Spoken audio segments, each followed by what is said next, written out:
only strikes the same spot once, but in this odd case of mistaken identity, a red lightning bolt seemed to be in two places at the same time. Fox 2's Maria Liu with the story of a man trying to save face.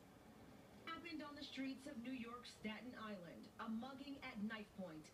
The victim lived and got a good look at his attacker, a young white man with an unmistakable mark on his face, a bright red lightning bolt from his forehead to his mouth.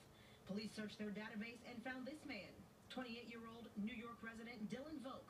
Problem is, Dylan says he didn't do it. I'm like, what the hell? And it was crazy. I never robbed anybody. I never hurt anybody. I never broke into any houses. The case seemed pretty open and shut. Dylan was already in New York's criminal database, arrested once for vandalizing several cars with a skateboard, and again for possession of a weapon. I was transporting a sword because I couldn't keep it in the area anymore, and the police arrested me for being in possession of it. Dylan says the sword was a prop for his Park Theater performance group.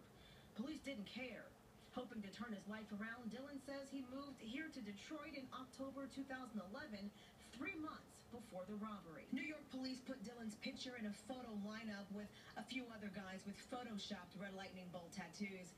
But the victim ID'd Dylan as his attacker, so Dylan did what any of us would do. He worked to clear his own name, and he did it by proving he was in Detroit. Timestamp date logs from Facebook, matching the IP addresses to the computer I was on. Signed affidavits. From upstanding Detroiters who remember seeing Dylan in the D in January 2012.